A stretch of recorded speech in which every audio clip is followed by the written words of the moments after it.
ဟုတ်ကဲ့ပါခင်ဗျာကျွန်တော်အခုလိုဗီဒီယိုတင်ရတာကလည်းမိတ်ဆွေတွေကိုလိုက်လို့ချင်းလို့နာမည်ကြီးချင်းလို့ line ပေါ်မှာပေါ်ပင်လောက်တာမဟုတ်ဘူးပေါ့နော်ကျွန်တော်တကယ်ကြုံတွေ့ရတဲ့ဒီဆုံးရှုံးမှုလေးကိုပြောပြချင်တာပါအကြောင်းအရာကတော့ RNB Express ပေါ့နော်ဒီနိုင်ငံတကာ delivery service မှာပေါ့နော်ကျွန်တော်ရဲ့ဒီငွေရင်းကားလေးတရုတ်ငွေရင်းကားလေးနှစ်ပြားကိုကျွန်တော်ထိုင်ဝမ်ကနေဝယ်ပြီးတော့ထိုင်းကိုပို့တာပေါ့နော်သူတို့ရဲ့ delivery service နဲ့ app ပြီးတော့ပို့အောင်မှာပျောက်ဆုံးသွားတာပေါ့ပစ္စည်းတန်ဖိုးကတော့ထိုင်ဝမ်ငွေ3000ခွဲပေါ့နော်ဘတ်ငွေနဲ့ဆိုရင်လည်းတိတ်တော့မကွာဘူး3900 3800ဝန်းကျင်လောက်ပေါ့နော်အဲ့ချိန်ကဈေးနဲ့ဆိုရင်350ဝန်းကျင်ပေါ့မြန်မာငွေနဲ့ဆိုရင်ပေါ့နော်ပစ္စည်းကငွေရင်းကားလေးနှစ်ပြားပေါ့ကျွန်တော်ထိုင်ဝမ်ကိုတောင်သူတို့ရဲ့ RNB ထိုင်ဝမ်ကိုတောင်ကို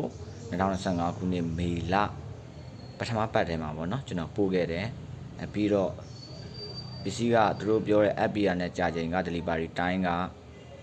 15ရက်ကနေ1လလောက်ပဲတဲ့ဆိုတော့ကျွန်တော်စောင့်နေပေါ့နော်စောင့်တဲ့ချိန်ဒီမရောက်လာတဲ့တော့ကျွန်တော်မေးရ2လခွဲ3လလောက်ကြာရဲ့ဒီကျွန်တော်မေးရခါမှာသူတို့ဘက်ကနေတိကျရဲ့ဟာမပြောဘူးပေါ့နော်မဝင်လာသေးဘူးပဲပြောနောက်ပိုင်းမေးရဇူလိုင်လအလယ်ပေါ့နော်ဇူလိုင်လအလယ်လောက်မှာကျွန်တော်ဘက်ကိုပစ္စည်းပြောက်တော့တန်းမပြောတကယ်ဆိုရင်ထိုင်းဝင်တာကသူတို့ရဲ့နောက်ထပ်ပြောကြချက်အရာဇူလိုင်လ4ရက်နေ့ကလေးကတင်းဘောကဝင်ပြီးတော့ကစတန်ရုံးမှာအကောက်ခွန်ဌာနမှာစစ်ဆေးခံနေတာဇူလိုင်လဝက်လောက်ထိဇူလိုင်လနှောင်းပိုင်းလောက်ထိသူတို့ဘက်ကကျွန်တော်မေးနေမှသူတို့ဘက်ကနေပစ္စည်းပျောက်သွားပြီလို့ပြောတာဟာဘယ်လိုဖြစ်လို့ပျောက်တာလဲပေါ့နော်ကျွန်တော်ပစ္စည်းကကျွန်တော်မှခက်ခဲနဲ့ရှာပြီးဝယ်ခဲ့ရတဲ့ဟာဗျာတန်ဖိုးလည်းမနေဘူးဗျာဒီငွေချင်းကနှစ်ပြားပြီးတော့ပတ်စံရှိတိုင်းလည်းဝယ်လို့မရဘူးရှားပါးရပေါ့နော်ရှားပါးပစ္စည်းဖြစ်တာဒီငွေချင်းကအကြောင်းနားလဲလို့ဆိုရင်သိပါတယ်အဲ့ပစ္စည်းလေးနှစ်ပြားပျောက်သွားရဆိုတော့ကျွန်တော်ခံပြင်းပြီးစိတ်လည်းမကောင်းဖြစ်မိရပါတော့ဒေါသလည်းထွက်မိရပါဒီ delivery service ကိုသူတို့ဘက်ကနေဘယ်လိုပျောက်တာလဲလို့မေးရခါကြတော့ထိုင်းကောက်ခွန်ရုံးမှာတဲ့ကစတန်ရုံးမှာစစ်ဆေးခံပြီးပြန်ထွက်လာမှာကိုတောင်ပို့ရချိန်မှာပျောက်သွားတာတဲ့အဲ့လိုကြီးကြတော့ဒါထိုင်းကိုဝင်လာပြီးမှပျောက်တာဆိုတော့ဒါထိုင်းတွေကတကောင်ခိုးလို့ပေါ့နော်ဆွဲတာတော့မဟုတ်ဘူးပစ္စည်းပျောက်တယ်ဆိုတော့ခိုးရကောင်ရှိမှပျောက်တာလေဗျာဟုတ်တယ်မလားတကယ်လို့ပစ္စည်းမှားရဆိုရင်မှားရလူကပြန်လာပေးမှာပဲပစ္စည်း parcel ပေါ်မှာကုတ်နံပါတ်တွေနာမည်တွေလိပ်စာတွေပါပြီးသားမှားရင်ဆိုရင်မမားဘူးဒါပစ္စည်းကိုတက်ခိုးလိုက်တာဆိုတော့ထားပါတာပစ္စည်းကပျောက်သွားပြီဆိုတော့သူတို့ဘက်ကဘာလာပြောလဲဆိုတော့ဗတ်4000ယူပေးမယ်တဲ့အဲ့ချိန်ကကျွန်တော်ပစ္စည်းပျောက်ကစားကျွန်တော်လည်းပစ္စည်းကိုပဲရဖို့ပြန်ရဖို့အသေးတန်လိုက်ချင်တာဖြစ်တဲ့အတွက်ကျွန်တော်အဲ့ငွေ4000ကိုလက်မခံခဲ့ဘူးဟုတ်တယ်လေပစ္စည်းတန်ဖိုးကနေ3000ပဲရှိရလေဗျာဗတ်4000လေး9000ယူပေးရမှာကျွန်တော်ကချက်ချင်းပဲလက်ခံနိုင်ပါလေဟုတ်တယ်မလားဒီမိတ်ဆွေတို့ပဲစဉ်းစားကြည့်ပေါ့နော်အဲကျွန်တော်ဘက်ကလက်မခံနိုင်တာနဲ့ကျွန်တော်ကိုဘယ်လိုပျောက်သွားလဲကုမ္ပဏီကနေပြန်လိုက်ပေးပါလို့ကျွန်တော်တောင်းဆိုတယ်လိုက်လို့မရဘူးဆိုရင်လည်းအဲ့ custom ရုံး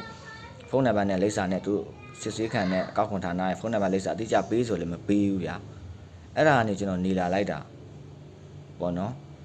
်နိုဝင်ဘာလထဲကိုရောက်တဲ့အချိန်မှာကျွန်တော်ဘက်ကနေစုံစမ်းတဲ့မရဘူးလိပ်စာတွေပါမရဘူး information အတိအကျမရအောင်စုံစမ်းလို့ထောက်လှမ်းလို့မရတဲ့ခါကျသူတို့ဘက်ကိုပြန်ပြောတယ်ကျွန်တော်ပစ္စည်းဆုံးမဲ့သူတို့ကျွန်တော်ကိုကလိန်းတော့ပြန်ပေးပေါ့နော်အဲ့ချိန်ကျတော့လည်းတခါဒါနိုဝင်ဘာလမှာတတိပေးပြီးနေဇန်နဝါရီလမှာကျွန်တော်ပြန်ပြောအခု2026ဇန်နဝါရီမှာအဲ့လိုပြောသူတို့ဘက်ကဘာအကြောင်းပြန်လာလဲဆိုတော့ဟောပါတော့အဲ့ဒီကိစ္စတွေက2025ကိစ္စဖြစ်တဲ့အတွက်အခု2026ထဲမှာကုမ္ပဏီကနေပြန်ပြီးတော့စီမင်းပြောင်းလိုက်တဲ့အတွက်အဲ့ဒါကြီးမရပိုင်ခွင့်မရှိတော့ဘူးပေါ့နော်ကျွန်တော်လုံးဆုံးသွားပေါ့အယော်လည်းမရဘူးပစ္စည်းလည်းဆုံးတယ်သူတို့ဘက်ကလည်းမလိုက်ပေးဘူးဗျာအဲ့လိုကြီးကြာကျွန်တော်အနေနဲ့အဆင်မပြေဘူးပေါ့အဲ့ဒါနဲ့တို့နဲ့ဆွေးနွေးတဲ့ line မှာဆွေးနွေးရလည်းမရဘူးပေါ့နော်ပြောချင်တာကကျွန်တော်ပြောတာတကယ်လို့ line မှာတို့ရဲ့ director ဆိုတဲ့ကောင်ပေါ့နော်အပေါ်ကကောင်တွေစောက်သုံးမကြလဲပါပေါ့အောက်ကဝန်ထမ်းတွေရောတိတ်မပြောချင်တော့ဘူးအကြောင်းအရာကြီးဘယ်လိုပြောရမလဲကလိန်းလည်းမရအောင်နင့်နာကြီးလည်းမရအောင်အကုန်လုံးဆုံးနေပြင်ဒီအမှုရတို့ဘက်ကနေကျွန်တော်တို့တောင်အထူးခွင့်ရေးနေတယ်နောက်ထပ်တစ်ချိန်ပို့ရခါကျရင် free လုပ်ပေးမယ်ပေါ့တို့ဝန်ဆောင်မှုအသုံးပြုစောက်ယူလားကျွန်တော်ပြောတာသူတို့ဝန်ဆောင်မှုဘယ်သူကဆက်သုံးတော့မှလဲဒီလောက်စောက်သုံးမကြတဲ့စောက်တလွဲကြီးလုပ်ပြပြီးမှာဗျာပစ္စည်းလဲပျောက်သွားသေးရဲ့ရော်ကြီးလဲမပေးနိုင်ဘူးဆိုတဲ့ဟာကြီးကကျွန်တော်အနေနဲ့ဘယ်လိုလုပ်ရမလဲပေါ့နော်တိုင်ပင်ရင်းနဲ့ line ပေါ်အခုလိုမျိုးတင်ကြည့်ရပါကျွန်တော်အနေနဲ့ဒီကာလာတစ်ချောင်းလုံးဘာမှ bad review တွေဘာမရေးတယ်လို့ဘာမှလည်း line ပေါ်သူတို့ကြောင်းမတင်ခဲ့ဘူးအခုကြာမှတင်ရတာပေါ့နော်ဒီကိစ္စကြီးကအဆင်မပြေတော့ဘူးဆိုမှဘယ်လိုပဲဖြစ်ဖြစ်လေဗျာဒါကတို့ဘက်ကတာဝန်ယူမှုတာဝန်ခံမှုလို့ရှိတဲ့တယ်လေနိုင်ငံတကာကုမ္ပဏီအနေနဲ့နိုင်ငံမြန်မာမှာလည်းရှိရထိုင်းမှာလည်းရှိရထိုင်မှာလည်းရှိရတခြားနိုင်ငံတွေမှာလည်းရှိရဒီတို့ကဒီ delivery ပစ္စည်း ဟိုဘက်ကပို့ပါဒီဘက်ကပို့ပါအဲ့လိုမျိုးလက်ခံနေလုံနေတဲ့လုပ်ငန်းကြီးတစ်ခုအနေနဲ့ဒီလောက်လေးတောင်တာဝန်ယူမှုမရှိဘူးဆိုတာကတော့ရိုင်းရကြတယ်လို့မိုက်လဲမိုက်ရိုင်းနေပေါ့နော်ဟိုပါပေါ့ဆောက်ရှက်လည်းမရှိဘူးပေါ့ပြောရမယ်ဆိုရင်မျက်နှာပြောင်တိုက်ပြီးလာလောက်တာပေါ့မြန်မာတွေလုံးလို့ရရဆိုပြီးတော့အဲ့ဒီအတွက်ကိုကျွန်တော်ကလို့ပြောရမလဲဒေါသလည်းဖြစ်တယ်ခံလည်းပြင်းနေပေါ့နော်ကိုပစ္စည်းလည်းဆုံးရှုံးရသေးတယ်ရော်ကြီးတောင်မရဘူးပေါ့နော်သူတို့ကျွန်တော်လာပြောတလပဲရှိရဲ့အချိန်ရရဲ့အဲ့ဒီကျွန်တော်ရော်ကြီးပြန်တော့တောင်းတော့ claim ပြန်ရဖို့ဆိုရင်ပေါ့နော်ကျွန်တော်ပစ္စည်းပြောက်ကလေးကဩဂုတ်လထဲမှာ2025ဩဂုတ်လကလေးမှာကျွန်တော်ညီလေးကိုဘန်ကောက်ကိုလှုပ်ပြီးတော့သူတို့နဲ့ဆွေးနွေးခိုင်းတဲ့အချိန်မှာသူတို့ပြောလေအဲ့ချိန်ကသူတို့ဘတ်4-500ရော်ပေးကျွန်တော်ဘက်ကလက်မခံနိုင်ဘူးဒါပွင့်လင်းပဲလက်မခံနိုင်တဲ့သူတို့ဒါဆိုရင်သူတို့ဘက်ကနေအဲ့ချိန်ကလေးကပြောရမှာလေရှင်းရှင်းလင်းလင်းအဲ့ဒီကလေးမင်းယူမှာလားရော်ကြီးကိုမယူဘူးဆိုရင်လည်းမရမယ်စုံစမ်းဟုတ်တယ်မလားငါ့ဘက်ကတော့မင်းကိုအချိန်1လဆောင်ပေးမယ်ဒါမှမဟုတ်2လဆောင်ပေးမယ်3လဆောင်ပေးမယ်ဒီချိန်တွင်းမှာမင်းပစ္စည်းရလည်းမတွေ့ဘူး claim လို့ခြင်းလာထုတ်မလို့ခြင်းဘူးဒီကာလအတွင်းမှာလည်းမင်းဘက်ကနေ claim မယူဘူးဆိုရင်ဒါစုံးပြီလို့သူတို့ဘက်ကနေ warning ပေးရမယ်နိုတီကျွန်တော်ပို့ပေးရမယ်အခုကကျွန်တော်ဘက်ကဆက်ပြီးတော့မေးတိုင်းမှာသူတို့ဘက်ကစပြန်တာသူတို့ဘက်ကအလိုက်တတိတောင်းတိတက်မှုတောင်းယူမှုစိတ်ရှိနဲ့ကျွန်တော်တို့ဆက်တွေ့ရမျိုးမရှိဘူးဘောနော်ပြောလိုက်ရင်တော့ဆောက်ပြောရချိုနေရပဲအဲ့ survey ကအဲ့ page messenger မှာပြောတာစကားတွေကစောက်လုံးနဲ့တလွဲစီအဲ့ RNB Express လေးပြောရမယ်ဆိုရင်မကောင်းတော့ဘူးပေါ့ဗျာဒေါသတွေလည်းပါလာဗီဒီယိုကလည်းအရန်ရှိနေလို့ကျွန်တော်နောက်ပိုင်းမှာ setting ပေးမယ်ပေါ့နော်ဒါပြောချင်တာရအများကြီးရှိသေးတယ်ဒါအမြန်ကြီးပြောရအောင်ဒီမှာတော်တော်များနေပြီပြီးတော့ကျွန်တော် like တွေပါလည်းမလွှင့်တတ်ဘူး Facebook မှာပဲဗီဒီယိုရိုက်ပြီးတင်တာပေါ့နော်